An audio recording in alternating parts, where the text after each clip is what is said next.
네, 특별 대담입니다. 박찬정 변호사 모셨습니다. 어서 오십시오. 네, 안녕하십니까. 예. 이제 변호사님 제가 모시고 대담할 때마다 변호사님이 늘 이제 헌법을 말씀하시면서 이렇게 설명도 하시고 그러시는데 비판도 하시고 이 헌법이라고 하는 것 또는 헌법과 이 헌법에 의거한 법이라고 하는 것은 지키기 위해서 있는 거잖아요. 그거는 우파 정권이나 좌파 정권이나 다를 바 없을 텐데요.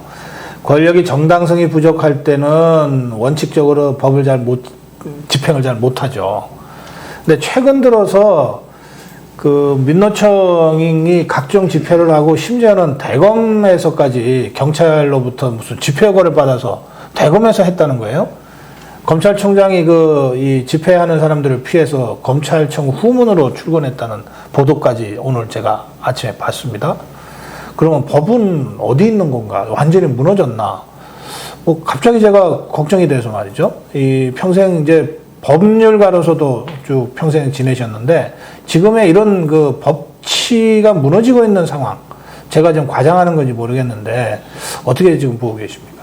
대검찰청의 민노총 핵심 멤버들이 집단 농성을 하고 퇴근 명령에도 불응하고 그러다 보니까 이제 퇴근 시간이 돼가지고 대검찰청 직원들이 그 로비에 운거해서 점령해가지고 시위하는 그 부대를 피해가지고 뒷문으로 퇴근했다. 글쎄 말입니다. 예. 이거는 아주 상징적인 사건으로 이 국가 공권력의 무너진 극명한 장면을 보여주는 겁니다. 그러니까 국가 공권력이라는 게 결국은 질서 유지를 위해서 이러한 불법 행위에 대해서는 즉각 출동을 해갖고 원상 회복을 해야 되는 거거든요. 그 중추기관이 검찰이고 경찰이고 경우에 따라서는 유술력이 발동됐다든지 할 때는 군대고 그런데 그러니까 이 국가 공권력의 가장 중추 핵심이 불법 집회에 점거당해 가지고 뒷문으로 퇴근했다고 하는 것은 이건 검찰총장이 책임져야 되고 나아가 대통령이 책임지고 사과해야 할 일이라고 나는 생각합니다. 그러니까 국가의 공권력이라고 하는 것은 다른 의미로 제도적으로 이게 허용된 폭력이거든. 합법화된 국가의 말하자면 물리력을 사용할 수 있는 권한을 헌법이 그 행사의 최고 지휘관으로 대통령에 그걸 위임을 해놨단 말이죠. 그럼 대통령은 합법적인 국가 폭력을 제도적으로 행사할 수 있는 최고 지휘관인데 대검찰청의 그런 사태를 두고도 검찰총장을 나무라지도 않고 또 그 보조기관인 경찰청장도 나무라지 않고 그렇게 이게 내팽개친 상태를 두면 어떻게 하느냐. 그 다음에 이 태영호 전 북한 주연공사가 최근에 지난주일에 어떤 단체에 가서 강연을 예정하고 있는데 그 전에도 그랬지만은 지속적으로 이른바 종북단체들이 이 통일방해권이다 너는 더 이상 강연하지 마라. 그리고 그 목전의 강연을 앞두고는 그 강연에 나가면 널 죽이겠다. 암살한다. 너 생명이 위태롭다. 이래갖고 이메일, 인터넷 이렇게 시위로 이렇게 하는 바람에 그 초청단체가 기독교단체였나 모양인데 그 강연 행사를 취소를 했어요. 이건 명백한 현행범 그것만 떼서 생각해보면 폭력의 처벌법의 특수 협박죄에 해당하는 겁니다. 이게 백주에 사람을 죽이겠다고 하는데도 이게 현행범인데 이게 경찰이 움직이잖아요. 이게 반드시 붙들어야 되거든. 그러니까 왜 안 움직입니까? 경찰이? 또 검찰청 사례도 그렇고. 민노총이 검찰청사 점거한 것에 대해서는 청와대인들 그것이 불법이라는 거 모르겠어요? 이른바 촛불 전국에서 민노총에 이렇다면 신세를 졌다. 그래서 탄핵 사태가 유발되고 하는데 그게 핵심적 역할을 했다. 그래서 문재인 정권 탄생에 말하자면 공신이다.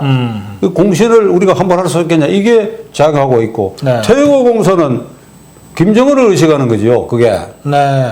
김정은에 도전해갖고 이 망명해가지고 여기 와서 계속 북한의 약점을 얘기를 하고 하니까 그런 협박을 해도 그 잡아넣어라 이렇게 강하게 얘기를 못 하고 있다 이거죠. 그러니까 이 정권이 국내적으로는 민노총 등 시민단체의 그 은혜를 갚아야 되겠다는 그 부채의식이 있고, 네. 그 다음에 태영호 공사나 그 백두 뭐지요? 무슨 단체 만들은 거? 백두칭송위원회. 백두칭송위원회를 만들어가지고 광화문 내거리에서 김정은 정권을 찬양 고마하고 하는 거. 네. 이건 명백하게 국가보안법 위반되는 이것도 현행범입니다. 네.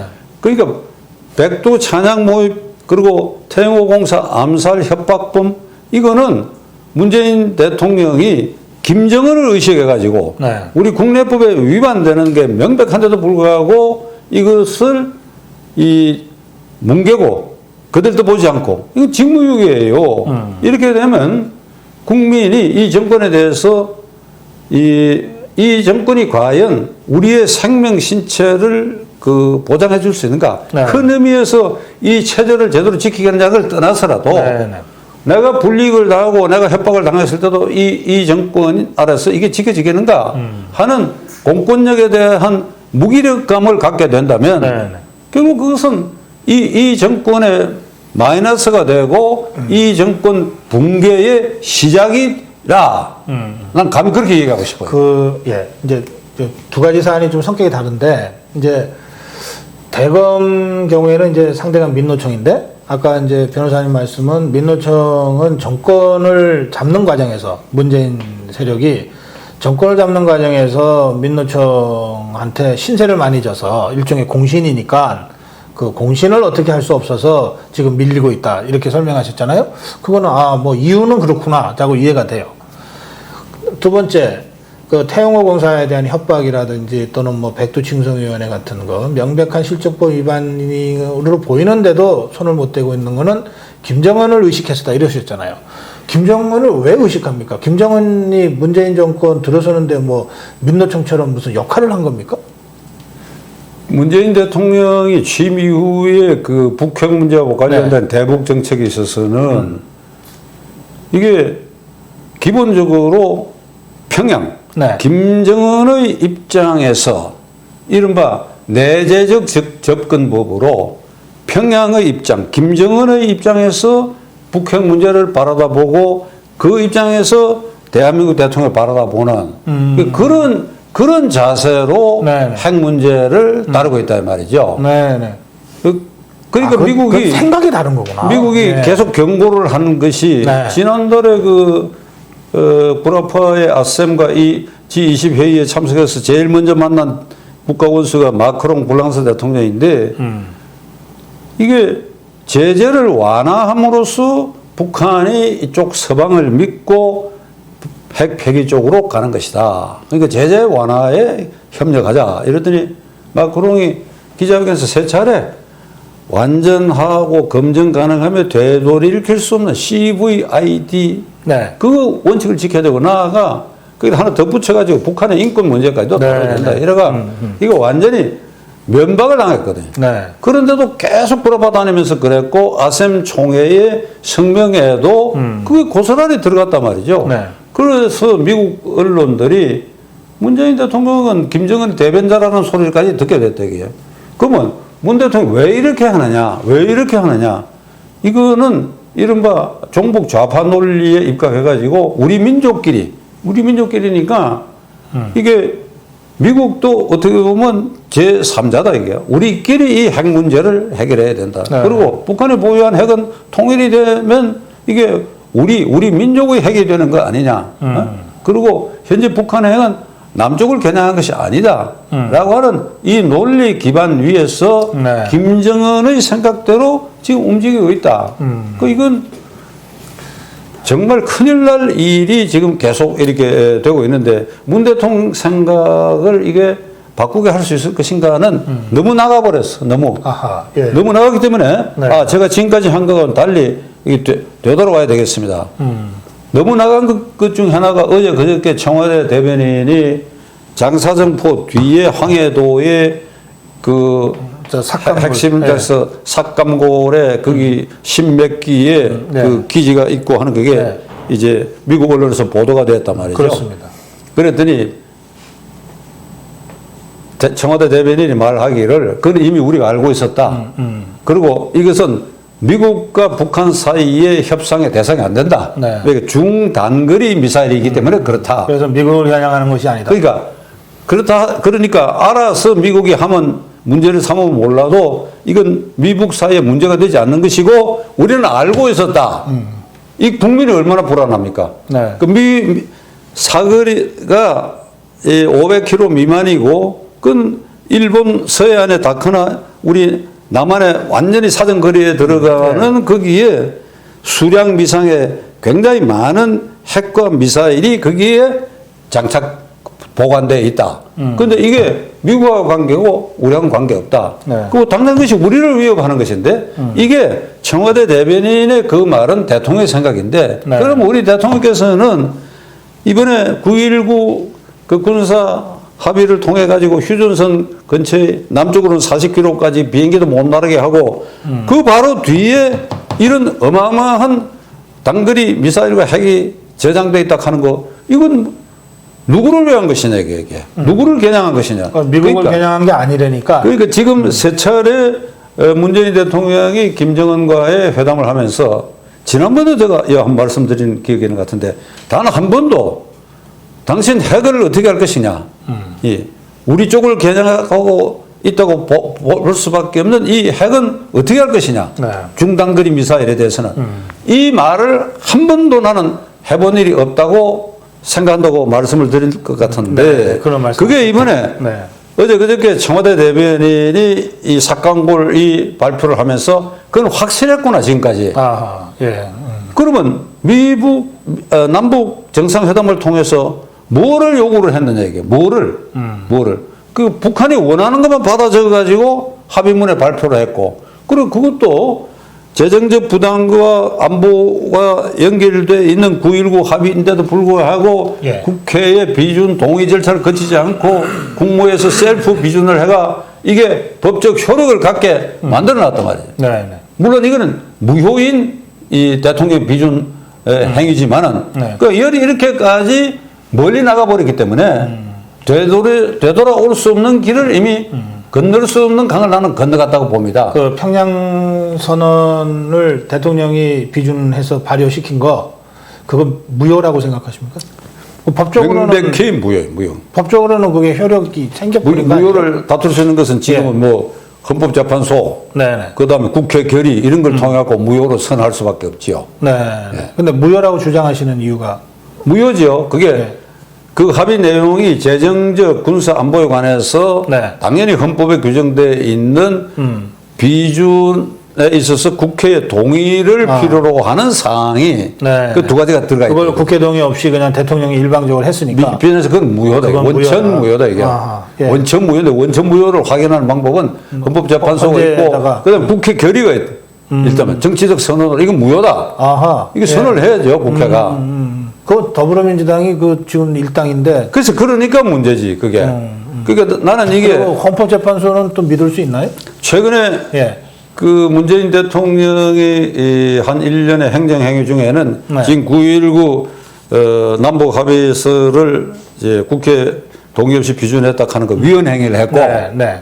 그다음에 제주 강정기지와 관련돼가 시효 관련돼 구속된 사람들이 재판에 계류 중에 있는데 사면하겠다고 재판 끝나. 그 재판 결과가 나오는 대로 사면하겠다 하는 거 이건 사법권과 검찰권에 대한 침해 행위거든요. 네. 네. 이게 명백한 위헌 행위고 네. 그다음에 그 기무사 이른바 계엄 문건 네. 그것이 그 자체로 내란을 모의한 뭐 문건이라고 그렇게 발언한 적이 있어요. 미리 이 얘기를 해서 네. 수사의 가이드라인을 정했는데 그게 뻥 황으로 나와버렸잖아요. 그렇죠. 수사 네? 중단. 예. 그러니까 헛방을 내버렸단 말이에요. 예. 그것도 대통령이 이 경찰, 검찰, 군 최고 통수 지휘관으로서 그 예단을 갖고 이건 유죄니까 이건 내란 예비 업무가 명백하니까 이게 처벌하라.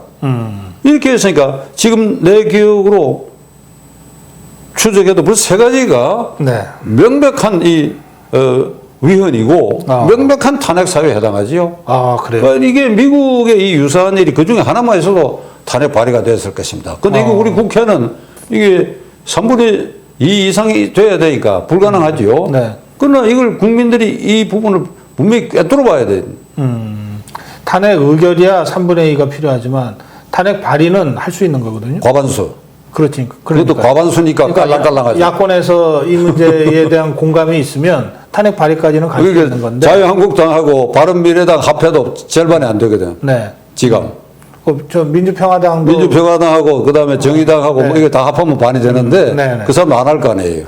그건 모르죠. 왜냐하면 고용세습 관련한 국조는 한국당이 주장하고 바른미래당이 같이 하니까 민주평화당도 같이 한다 그랬거든요. 그러니까 과반이 되는 거예요. 그러니까 그것만은. 국회와 예. 국민들이 문 대통령에 대해서 지금 세 가지 문제 여기 이제 대북 문제도 다 포함되니까 이런 강력한 태클을 걸지 않으면 네. 되돌아오지 않을 것 같아요.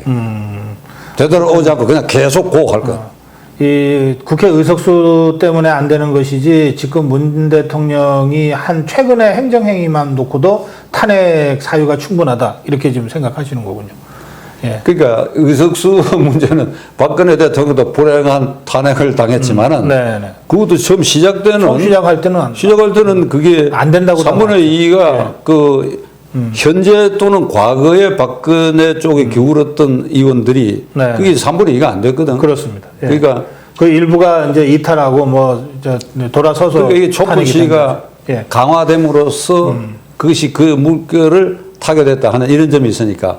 그러니까 이 부분은 국회의원들도 정신 똑바로 차려서 그 방향으로 네. 경고적 탄핵 발의 같은 걸 도모로 해야 되고 나아가 네. 국민들도 이게 촛불 시위라는 게 박근혜 대통령 탄핵하기 위해서만 있습니까? 새로운 대통령도 명백히 헌법 위반되는 행위가 있고 지금 거기 곁들여 가지고 네. 대통령이 전부 모든 일을 평양으로 평양과 관계되는 일로 전부 이렇게 그 정열을 쏟아버리고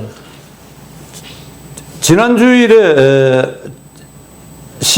오늘이 15일이니까 닷새 전인 11월 12일이 1년 6개월이에요. 네, 그렇습니다. 대통령 네. 직무 시작하고 작년 5월 10일이니까 1년 6개월이면 5년 임기에 실제로 3분의 3분의 1이고 1이 지나갔습니다. 이게 임기 초에 이른바 밀월 기간의 황금 같은 시간인데 지금 1년 반에 그가 처음 취임사에서 얘기했던 거하고 대비해서 드러난 거는 소통 대통령. 그 다음에 모든 정책은 기회는 균등하고 과정은 공정하고 결과는 정의롭다. 그리고 100% 대한민국, 나를 지지하지 않는 국민도 나의 국민으로 전부 감싸겠다. 이랬는데 지금 소통 문제에 있어서는 청와대 춘추관 기자실 커튼 뒤에 숨어버렸어요. 네, 네. 지금 말이죠. 남북 문제. 지금 우리가 예를 든 이 고비고비에 대통령 국민을 설득을 해야 돼요. 이렇게 되어 있다. 그러면 경제 문제도 네. 이른바 소위 김앤더장, 김동연, 그 다음에 장하성이 예. 충돌하고 있다고 하는 것은 누구 눈에도 보였는데 그렇죠. 이 문제에 있어서 대통령이 한 번도 기자회견을 한 일이 없어요. 그리고 이번에도 이걸 교체하는데 왜 김동연은 예산 심의가 진행되는데 교체한다고 그래가 후임을 임명을 했고 장하성은 소리 소문 없이 교체를 했는데 그 이유가 뭐냐? 두 사람의 의견 차이가 뭐냐? 이게 궁금한 국민들이 많단 말이죠. 네네. 그럼 뭐 기자회견을 하면 그 젊은 기자들이 국민을 대신해서 다 질문하고 그래야 될 텐데 이거 전부 다 피해버렸어. 다 피해버려가 네. 남북 문제, 한미 관계, 경제 문제 여기 대통령이 있는가? 이 흔적이 없이 그 자리에 누가 이게 솟아 올라오는가 하면 임종석 비서실장, 조국 민정수석 이 사람들이 네. 대통령 권한을 대행하고 청와대를 대표하는 것으로 이게 푹 솟아 올라와 있다 이게. 네. 그러니까 이건 전적으로 대통령의 잘못이다. 근데 이런 청와대 혹시 보셨어요? 대통령은 별로 안 보이고 비서들이 그냥 전면에 나서는. 임종석 실장이 최근에 보인 그 행위는 예. 명백히 헌법에 위반되는 행위고 헌법에 위반되는 행위를 용인 또는 방치한 것도 역시 대통령의 위헌 행위에 해당하니까 아까 세 가지 네. 이 위헌 탄핵 사유에 이것도 보태질 사유예요. 아. 왜 임종석 실장이 그 대통령 해외 순방 중에 이제 뭐 지뢰 철거하는 그 네. 휴전선 근처에 국방장관, 국방장관, 통일부 장관, 안보실장, 국정원장을 네. 대동하고 혼자서 선글라스를 끼고 손가락 갖고 지휘하는 그런 장면을 국회에서는 말이죠. 선글라스 논쟁으로 이걸 파묻어 버렸다. 그 선글라스. 네. 왜 선글라스 꼈느냐? 왜 폼을 잡느냐? 여기에 끝나버렸는데 네. 그게 아니고 당신의 행동은 헌법에 위반되는 거 말이야. 월권 행위다. 월권 행위인데 그게 헌법 위반되는 행위다. 이렇게 추궁을 해야 되는데 뭐 그 비슷하게 성일종 의원은 지금 제 감각 그대로 추궁하는 것 같은데 그 외에는 왜 폼 잡느냐? 폼 잡으려면 비서실장 그만두고 폼 잡아라 이래 버린단 말이야. 어느 대목이었고 아니 그 폼 잡는 거는 그러면 합법이라 이거지. 그러니까 그렇죠. 지나치게 폼 잡으니까 그러려 그러면 그만두라 소리인데 그게 아니고 당신이 안경 쓴 그게 문제가 아니고 거기에 가서 이게 장관들 대도가 간 그 행위 그게 위헌이 되게. 네. 그러니까 작년에 또 이런 게 있었어요. 갑자기 기자회견장에 이 임종석 실장이 나타나가지고 행정각부 장관 앞으로 자기가 제가 뭐 공문 보냈다. 이게 예. 각 부처의 적폐 청산을 위한 그 데스크를 만들어라. 이른바 네. 타스크포스를 만들어라. 라고 하는 걸 지시했습니다. 네. 대통령 비서실장 임종석. 네. 이거 내가 헌법을 현재 위반하고 있다 하는 증거로 아하. 대통령 비서실장 그게 또 그런 임종석. 거군요. 예. 대통령 비서실- 장관한테 뭘 그런 식으로 공문 보내서 지시하는 건 헌법 위반. 행정각부에 네. 대통령 비서실장 이름으로 지시할 수 있는 법적, 헌법적, 정부조직의 근거 자체가 없어요. 아하. 예. 아예 없어요, 그게. 그럼 비서실장은 뭐냐? 말 전하는 거, 네. 대신해서도 심부름 가는 거, 그 외에는 비서실장이 누군지 알려줘도 안 돼요. 그러나 역대 정권을 보면 비서실장이 누군지 다 알려져 있고 뒤에서 힘을 쓴다. 그건 뒤에서 힘을 쓰는 것이지 임종석 실장처럼 나서서 정면으로 헌법에 위반되는 정부조직법에 위반되는 이 행위를 어떻게 할 수 있는 얘기야? 아, 이게 그러네요. 이거 아주 네. 정면으로 위반되는 그러면 근데 자유한국당에서도 이 저와 같은 생각을 하는 사람이 있어서 지금 고발을 했어요. 아, 네. 고발한다고 해서 지금 거의 1년이 되어 가는데 검찰이 아무 움직임도 없잖아요. 이 명백한 위헌 행위입니다. 근데 한 가지 이제 다른 점에서 보면 이게 운동권 출신이 돼가 헌법과 법률 이런 게 개념이 없을 가능성도 아하, 있어요. 예, 왜 그러니까 늘 예. 이게 강경투쟁을 하다 보니까 그런데 대통령 비서실장이 됐으니까 마치 자기가 1인지야 만인지상으로 실권을 행사도 된다라고 하는 착각에 빠져있다. 그런데 그 대통령은 법률가인 대통령이 되게. 대통령이 어떻게 이걸 알고도 했다고 한다면 이것도 대통령이 헌법을 위반하는 것이고 네. 모르고 했다 그러면 엄중하게 징치를 해야죠. 예. 그 다음에 이 문서 때문에 그리고 이번에 대통령 해외 순방 중에 청와대를 비우고 난 다음에 이 휴전선에 그 장관 대동하고 가서 이제 선글라스 끼고 폼 채는 거. 네네. 그 누가 가장 불쾌하겠어요? 이낙연 총리지요. 그렇죠. 예. 대통령이 해외에 나갔을 때 잠재적 권한 대행자는 국무총리입니다. 예. 그러면 비서실장도 지금 대통령께서 파리에서 이런 연락이 왔습니다. 그걸 총리에 가서 심부름해서 전해주고 또 대통령께 긴급히 하실 말씀 있습니까? 라든지 그 전달 역할만 해야지. 예. 지가 포함 잡고 장관 데리고 이 장관을 데리고 가려고 그러면 그래. 그 가는 걸 어느 정도 가량 법적으로 허용된다 하더라도 예. 국무총리의 승인을 받아야 돼요. 그렇잖아요. 국무총리 휘하에 장관 두 사람을 갖다 그러네요. 국방장관하고 예. 총리의 지휘를 받는 사람들이네. 총리 지휘를 받는 사람을 지가 새치기라고 데려가고 근데 이거를 이 국회의원들도 말이죠. 예. 법률 헌법에 관한 인식이 굉장히 드물어요. 이번에 그 고성국 TV에서 지난번에 네. 이 헌법책 예. 저 갖고 있어요. 예, 그걸 그걸 국회의원들한테 말이죠. 그걸 나눠줄까요? 얼마든지 내가 사고 국회의원들한테 300명 나눠주고 싶어. 이거. 그래, 이거 내가 책상 위에 딱 얹어놨다고. 아니 저희들이 이거는 좀 제작을 지금 뭐 하고 있어요.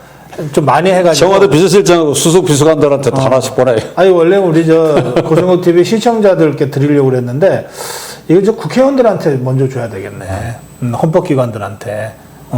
근데 이 변호사님 그 조국이라는 사람이 민정수석인데 이 사람이 그 대통령 발의 개헌안을 3일에 걸쳐서 자기가 설명을 했어요. 그리고 나서 국무회의 의결을 해서 국회로 보냈거든요. 그거는 어떻습니까? 말도 안 되는 소리지. 예. 말도 안 돼. 국무회의 의결도 안 거쳤고, 예, 예. 그다음 국무회의 의결을 안 거쳤다 하더라도 대통령 발의 개헌안이면 그 주무장관이 법무장관이에요. 글쎄 말이에요. 그러니까 예. 법무장관이 대외적으로 이런 절차를 밟겠다든지 조국 수석의 한 행위 그건 그대로 법무장관이 해야 할 일을 이거 침해한 거예요. 그러니까 그것도 헌법 위반이네. 이 임종석 실장하고 조국 수석은 이 이마에 비서실장 민정수석이 써놓은 걸 자꾸 알리고 싶은가 봐. 어? 자꾸 이렇게 알리고 싶은가 이렇게. 근데 조국이라는 사람은 법대 교수였잖아요. 아니 법대 교수라고 모를 수가 없는데. 그 형법 교수인데 법대 교수라고 헌법을 다 잘 압니까? 안 그래요. 잘 압니까? 변호사라고 법을 다 잘 아니 압니까? 그렇긴 해도 예. 그러니까 상식적인 거잖아요. 임 실장하고 그 조국 수석은 자꾸 이렇게 나대니까 네. 저 정치적 야심이 있다고 봐야지요. 그거. 꼭 그렇게 안 보는 사람이 어디 있습니까? 네. 그게. 대통령이 이걸 중단시켜야죠. 그런 행동을. 그리고 조국 수석은 자꾸 SNS에 뭐 글을 올리는 모양인데 네. 그 절대 민정수석으로 있는 동안 올리면 안 됩니다.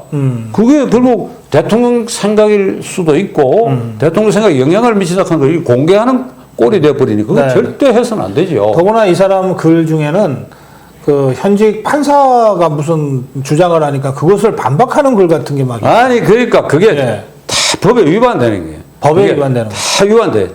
조국 수석도. 그리고 문정인 특보가 예. 수시로 다니면서 남북 문제에 대해서 그 앞절로 얘기하는 그건 거. 교수 자격으로 예, 하고요. 그것도 대통령이 말리질 않더라고 보니까. 글쎄요. 그러니까 그걸 통해서 문정인 특보가 먼저 이렇게 얘기를 쏟아내고, 이 지난주에도 중국 가가지고 중국의 그 관련 학자나 그 고위공무들에게 네. 시진핑 주석이 트럼프 대통령을 만나면 이게 제재 완화를 통해서 북핵 문제 해결에 김정은이를 끌어들여야 된다. 이거를 여러분들이 시진핑 주석에게 얘기해달라. 그러니까 거기서 또 면박을 당했어요. 하하, 예. 무슨 소리 하느냐고. 네. 근데 그건 예, 영혼이 자유로운 교수가 교수 자격으로 하는 거를 무슨 수로 막아요? 아니 그러면 특보라고 하는 그렇지. 거예요. 그러니까 특보 해촉을 시켜라. 해촉을 해야죠. 예. 당연히 해촉을 하고 그러니까요. 예. 본인도 그 해촉을 하고 해야지요.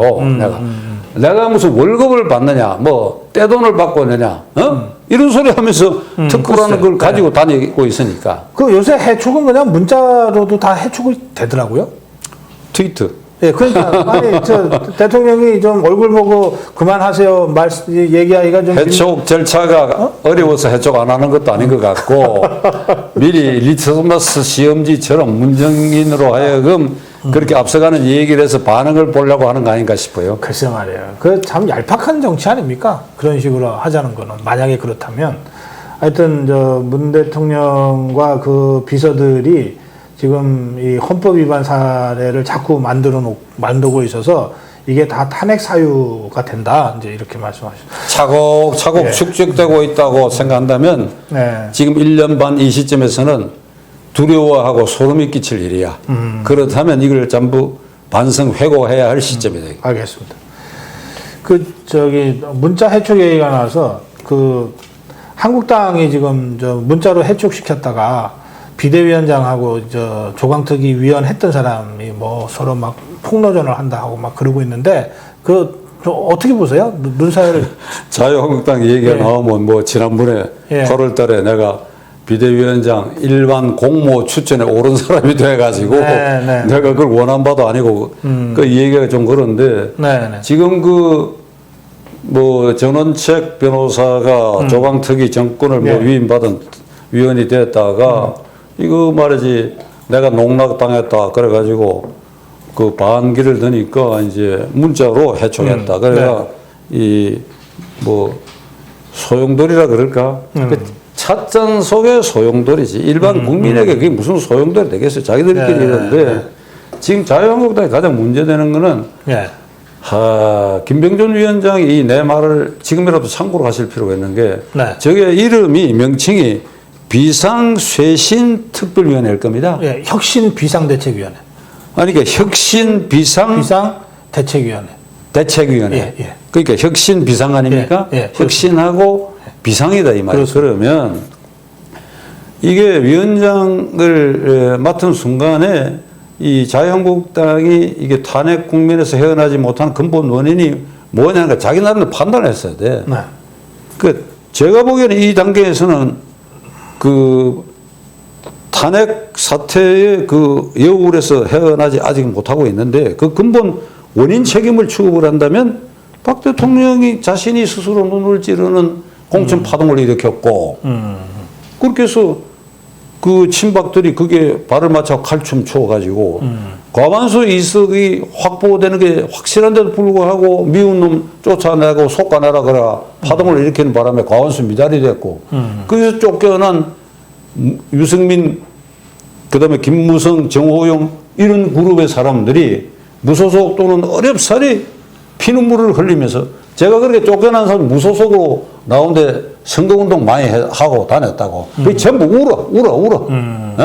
분해가지고. 이게 그냥 공천만 받으면 되는데 내가 이거 무소속으로 나가서 전부 울어. 그거 내가 지원주세를 한 일도 있어요. 아, 예. 많이 했습니다. 그러니까 개인적 인연이 있어가지고. 왜 그 공천 과정이 부당하니까 내 눈에도. 그러니까 이걸 유권자들에게 부당하다고 그거 알리기 위해서 이제 그렇게 했는데 그게 어렵사리 당선돼 올라왔는데 탄핵 국면에서 친박들이 너희들이 일이 이렇게 이왕 이렇게 됐으니까 탄핵에 찬성하지 말고 반대해라. 그렇게 얘기할 수 있습니까? 그렇게 얘기할 수 있어요? 지금 그 다음에 박근혜 대통령 열렬히 지지하는 국민의 입장에서 보더라도 아예 막 이 공천 파동에 불이익을 당하고 억울한 일이 있다 하는 거 우리 인정하지만은 이게 박 대통령이 탄핵다가 당해가지고 물러나게 되면 다음 대통령이 야당에 넘어갈 가능성도 있고 네. 그 지금 이런 일이 문재인 대통령 아래서 이런 여러 가지 일이 이렇게 부정적으로 이렇게 전개되리라고 하는 걸 예상을 못했다 하더라도 그것도 야권으로 정권이 넘어가게끔 할 수 있겠느냐. 그러니까 당신들이 대승적 견지에서 박근혜 대통령 탄핵은 반대해라. 네. 그렇게 얘기할 수 있어요? 무슨 체면으로 얘기를 합니까? 그러니까 정치고 인간관계라고 근본에는 감정이라는 게 있는 거예요. 감정이. 그러니까 지금 친박들이 비박보고 너희들은 배신자라고 얘기하거든. 네. 큰 틀에서 보면 쫓겨난 사람들이 박근혜 대통령 칼춤에 맞춰가지고 춤춘 너희들이 말이야. 국민에 대한 배신자. 너희들 국민에 대한 배신자. 그로 인해서 우리를 불이익하게 하고 그렇게 해서 결국 탄핵됐지 않은 얘기가. 그러니까 이걸 먼저 솎아내야 돼. 그래서 제가 근데 최소 잠깐만요. 이 4.13 총선 공천 국면을 이제 말씀하시는데 그렇게 따지면 당시 당 대표였던 김무성의 책임이 제일 크다고 저는 보거든요. 누구 잘잘못을 따질 그럴 상황인가 싶긴 한데요. 굳이 따지자면 당 대표인 유승민, 김무성, 그 다음에 이양구 공심위원장, 이건 물론 대통령의 의중이 반영된 거긴 하지만 그것도 김무성이 어쨌든 당대표로서 이 카드를 받았기 때문에 성립이 된 거지. 그때 김무성이 나는 당대표로서 도저히 그 사람 못 받겠다 그러면은 공심위원장 자체가 임명이 안 되는 거예요. 예? 그러니까 그런 상황을 놓고 보면 저는 지금 박근혜 대통령이나 친박들의 책임을 주로 지적하셨는데 김무성의 책임이 적어도 그 국면적 상황에서는 훨씬 크다. 그리고 당시의 당은 사실상 김무성이 일방적으로 주도하고 독주하던 상황이었다. 대통령이 밀던 서청원이 전당대회에서 졌잖아요. 그래서 김무성이가 당을 장악한 상태거든요. 그 점은 어떻게 보십니까, 그러면? 그러니까 이 원인 책임을 따질 때에 지금 이거 지내놓고 사태가 이렇게 아주 악화됐으니까 네네. 어느 시대 어떤 경우에든지 그 최고 지도자 옆에 가까이 있는 사람들은 그 지도자가 옆길로 잘못된 길을 갈 때 이걸 목숨까지 걸어서 이걸 말하면 이러면 안 된다고 하는 사람도 있지만 목숨까지 안 걸어도 적어도 친박들은 최경환이나 이런 그 친박이라는 이유로 장관도 하고 이득을 그렇죠. 본 사람들은 각하 이거 이러시면 어떻게 합니까? 그 점은 저도 전적으로 동감해요. 아니 그러니까 예. 그 책임을 져라 이 예, 말입니다. 그렇습니다. 그 다음에 예, 예. 두 번째로 네. 비박도 지금 고 박사가 말하는 그 부분에 책임이 있어요. 네, 네. 그러나 제일 먼저 이걸 실타래처럼 엮인 걸 끊어내는 데는 이 친박부터 제거를 해야 돼요. 그래야 그 다음 단계로 비박 중에 누구도 대통령의 이러한 폭주를 막지 못하지 않느냐라고 하는 근데 거는 친박은 거의 지금 그 과정에서 다 제거가 돼버렸는데요. 와 남아있지 아직. 아니 그러니까 그러니까 사법 처리된 사람들도 있고 한데. 아니 보십시오. 친박의 핵심이라고 하는데 최경환 말씀하셨잖아요. 최경환 지금 감옥 가 있어요. 서청원 그다음 서청원 지금 저 출당 당했어요. 스스로 뭐 탈당했지만 쫓겨나 있어요. 그다음에 또 이정현 그 사람은 일찌감치 대통령 탄핵의 책임을 지고 지금 탈당해서 무소속으로 가 있잖아요. 그러니까 한국당에는 없는 거예요. 그러면 지금 한국당에 그러니까 친박했던 사람들은 몇 명 있는데 그렇다고 해서 친박이 세력적으로 있고 그 중에 리더를 누군가가 하고 있고 이런 상황은 아니지 않나요? 지금 국민들이 예. 보기에는 왜 네. 암 수술할 때는 말이죠. 네. 암 종양 핵심부 외에 주변 살도 뜯어내야 됩니다. 그러니까 그런 국민이 거들떠 볼 정도의 어떤 변화를 이 팩트를 만들어 주지 않으면 안 거들떠 본다 이 말이에요. 그렇죠. 예. 그렇죠. 네. 그러니까 그 박근혜 대통령 주변에 있어가지고 혜택을 누려서 국회의원 된 사람들 아닙니까? 그리고 장관도 하고. 네. 그런 사람들 중에 지금 서청원 또 누구를 말씀하셨죠? 최경환, 서청원, 이정현. 그러니까 예. 최경환은 대표적인 친박 인사들이었으니까. 최경환은 감옥에 가고 싶지 않은데 이제 걸려 들어갔고. 그러니까 예. 어쨌든 지금 한국당이 없잖아요. 서청원도 예. 국민에게 하늘과 땅을 울리는 무슨 잘못했다 그러고 물러선 것도 아니고 말이야. 그렇잖아요. 네. 그러니까 내가 보기에 아직도 누구도 책임을 안 진 거예요. 아니 책임 안 진 것은 저도 공감. 누구도 예. 책임을 안 진 거예요. 네. 이게 분명히 책임지는 사람이 있어야 돼. 그러면 이 얘기가 여기까지 왔으니까 네. 시청자들 오해하지 마시길 바라고 일본의 정치 문화와 우리 정치 문화는 완전히 다릅니다. 그러나 네. 일본 정치에 있어서는 공익을 우선하고 사익을 뒤로 하는 그 정치 사무라이 정신이에요. 네. 그러니까 이 박근혜 대통령의 탄핵 사유와 같은 그런 유사한 일이 일본에서 벌어졌다 그러면 10명은 자결 했어. 10명. 네. 스스로 책임을 지고. 지고 책임지고 공익 우선이다 이게. 그러니까 그 비박의 삿대질을 하는 게 아니다 이게. 그러니까 이 부분을 먼저 도려내면 비박 중에도 네, 우리도 잘못했다 하는 그 사람. 대목은 저도 전적으로 공감한다니까요.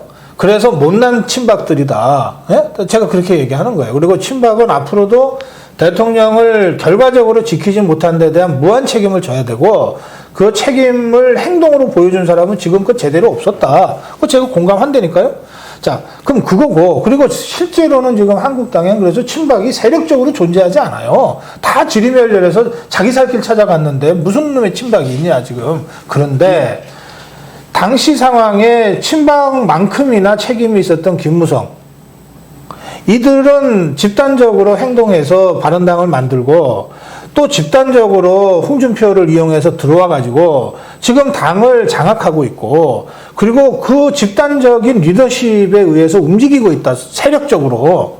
그 리더가 김무성이고 뭐 이렇다.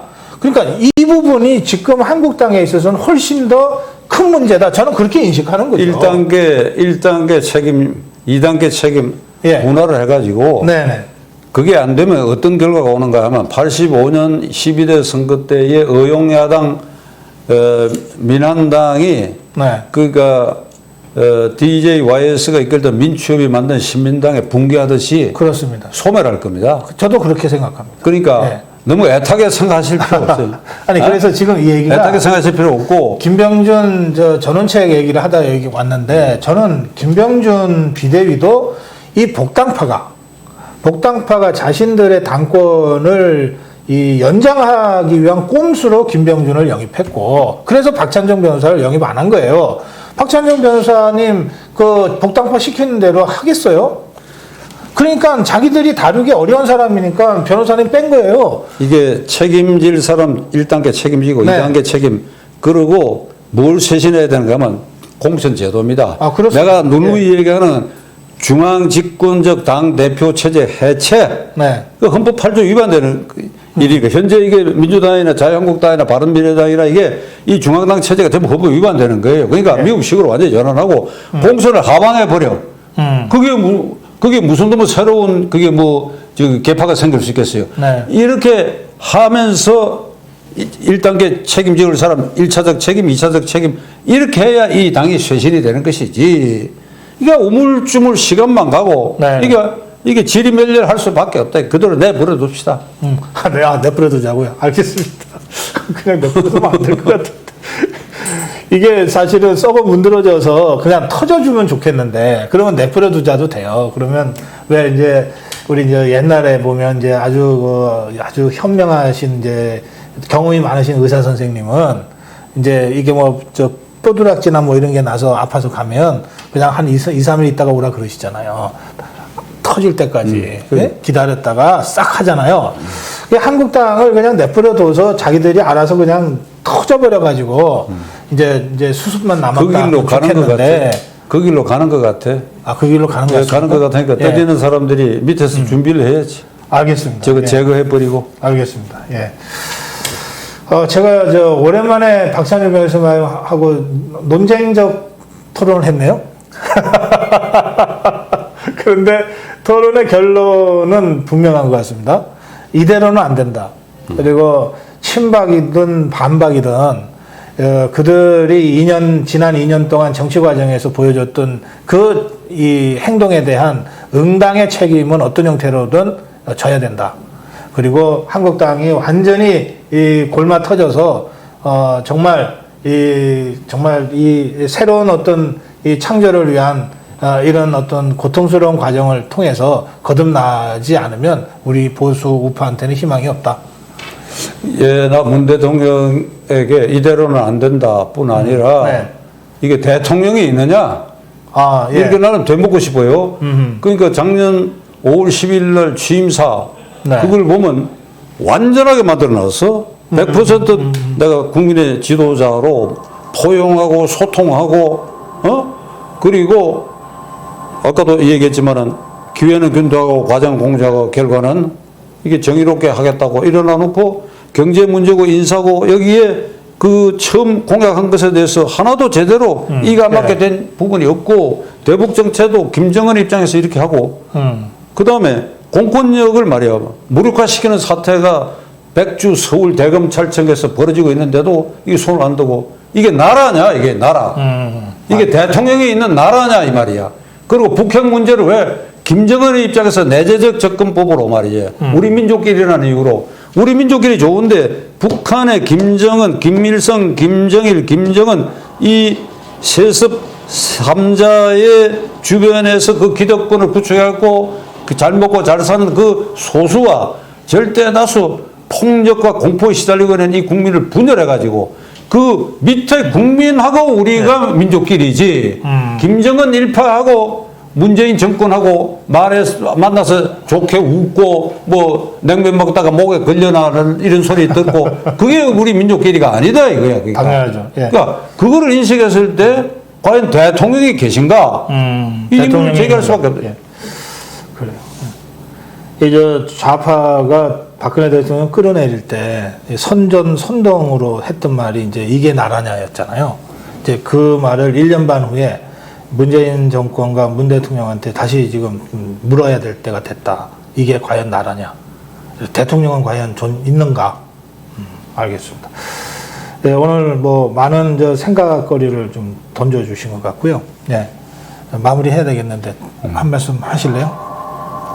그래서 제가 시청자 여러분들께 말씀드리고 이렇게 하면 비판의 소리도 많이 듣습니다. 비판의 소리. 그래서 지금 제가 아무 욕심이 없어요. 무슨 욕심 있고 무슨 정치적 노림수를 갖는 사람도 아니고 문재인 대통령도 제 중학교에 가까운 후배고 다 잘 되기를 바라는데 언젠가는 대통령을 포함해서 청와대 그 정무수석과 민주당의 간부들하고 그다음에 제야 또는 야당하고 의원들하고 이게 대토론회를 한번 했으면 좋겠어. 왜 그러니까 이게 우리나라 좌파 운동권은 해방 공간에서 오로지 김일성 정권만이 유일 합법 정권이고 예. 이승만 정권은 미국에 의존해서 친일파 잔당들하고 세운 정권이다. 그리고 독재를 계속했다. 그건 또 과거의 얘기죠. 그 87 6.29 이후는 민주화되어 있지 않습니까? 그리고 남조선 단선 단정 이게 이승만이 획책했다 하는데 북한의 주티코프 사령관이 지휘하는 소련군이 진주 8월 달에 하고 네. 11월 달부터 이뭐 정부 조직을 했어. 그래요. 예. 그러니까 단독 정부 수립은 북한이 먼저 준비를 하고 남쪽 잡아먹으려고 했다. 그렇습니다. 그러니까 이걸 한번 대토론회를 해야 돼. 대토론회가 해가지고 지나간 일의 물꼬를 한번 이렇게 씻어내 버려야지 자꾸 그 과거 생각에 운동권 생각에 특히 이제 임종수 실장 등은 이영희 선생의 해방 공간에 있어서 해방 전후의 인식 그거에 그냥 탐독 심취해버린데 그게 잘못된 자료가 인용된 게 지금 수십 년 전에 다 그렇습니다. pār겨졌거든. 전환시대의 논리나 이런 그러니까 한번 것들이- 대토론회를 한번 했으면 좋겠어.